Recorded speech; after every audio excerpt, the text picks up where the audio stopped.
So everybody knows braid is expensive, but it can last a long time. And today I'm going to show you how to get the most out of your braid. I'm going to show you how to put brand new braid on, and I'm going to show you how to take old braid and make new life out of it.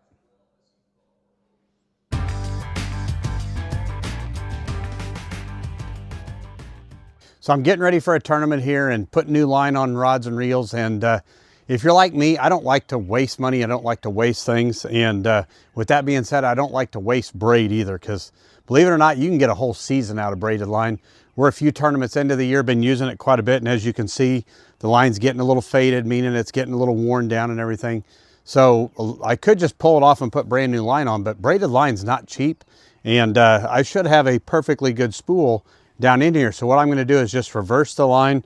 So I'm actually just going to take my fluorocarbon leader here and I'm just going to tie it on here to the fence post.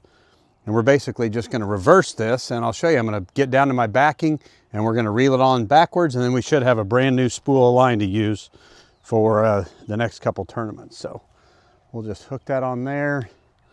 Typical cold spring day here in Kansas, and wet and muddy, but we'll walk this thing out here. And if my kids were around, or if it was nice, I could probably get some help, have somebody run this out here for me, and be a lot quicker. But yeah, you can just actually have, sit there and then kind of divide the spool down the middle till you can get to the other end of it, and then just reel it. We're just going to basically get down to our backing and then reel it on the other way. So I'm going to go around this tree branch here, just something to hold the line up off the ground.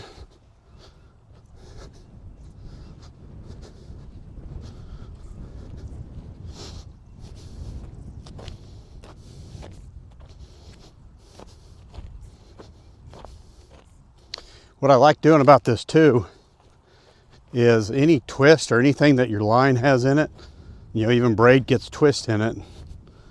When I reel it on like this, it's kind of like running it behind a boat to get all the twist out of it, because all the twist will come out of it. So if I did this correctly here, we're getting close. Get off of there. Okay, so there's my backing. So I got my little knot on there that I tie. So, once again, I'm not filling my reel completely full of braid. I've got about 30 yards of braid that I put on there as my backing anyhow. So now, cut that off. Got my nice little loop here.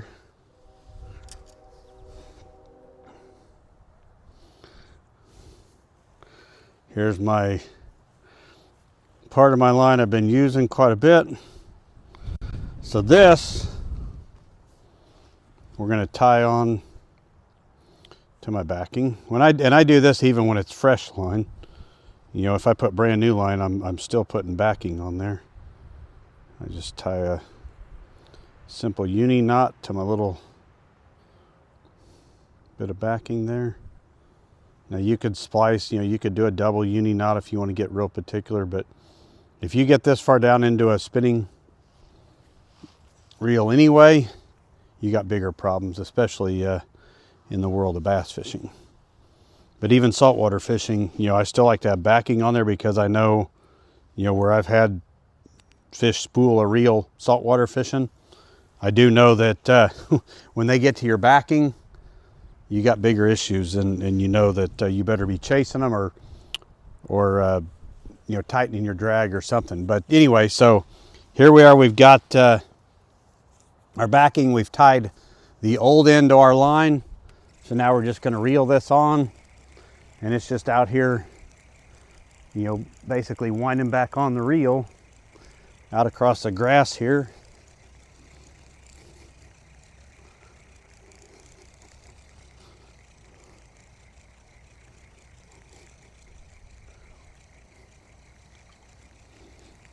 Wind this thing on.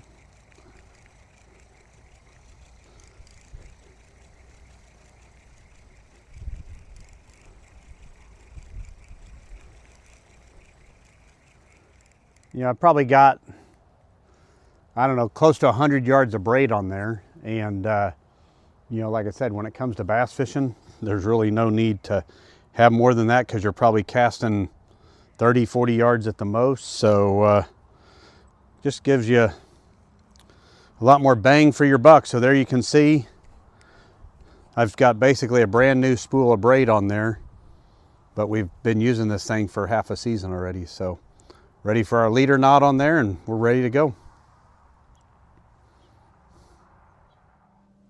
So here we are, we're halfway through the season, and time to put new braid on a reel. And what I've done here is I've got my Speed Demon Elite, and I'm gonna put 20-pound braid on it. I got my cool little sticker there. But I've also, what I've done is I've previously went through, when I get a brand new reel, first thing I come through and do is I put backing on it. And I've got about probably 30 yards of backing. You just kind of got to play with that and find out, you know, depending on the size reel you're using and everything. This is a 3,000 size reel, and you know, I'm using it typically for lighter braids. So typically I'm using probably about 20 to 30 yards of backing on there. So I tie that on, and that way this never comes off, you know, the whole life of the reel. That way I'm not wasting as much braid, you know, because braid's not cheap. And two, you don't ever need it. And even saltwater fishing, where I run the risk of having a fish spool it, I know when I get to the backing, that's like an emergency time, and I need to either be pulling the anchor up and chasing that fish because I'm about ready to run out of line, or be prepared because they're gonna break me off anyway. So take our, this is the new Cast King hammer braid. That's the 9 carrier Alpha 9, and it's an orange color. I absolutely love it. And this is 20 pounds, so it's really thin diameter. But take this, just tie a simple uni knot to my existing little loop.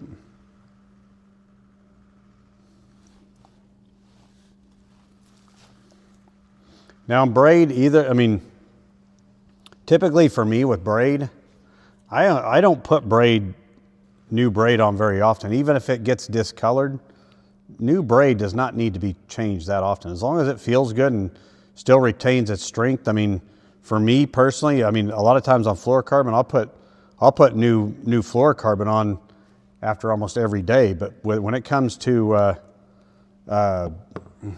braid, there's a lot of times I'll use it for an entire season, or at the minimum, I will reverse it and you know, use it backwards as well. Use the back way. So just gonna take that,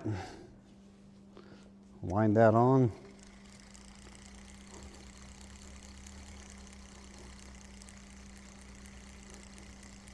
So one thing about braid over like fluorocarbon or mono, I like to put a little bit extra on a reel because it really doesn't seem to,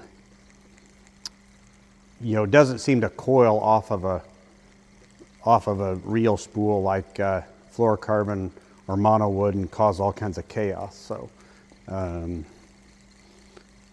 know, you want to get your best castability out of it. So, having your spool full is really important, and it's one of those things you just kind of have to eyeball it.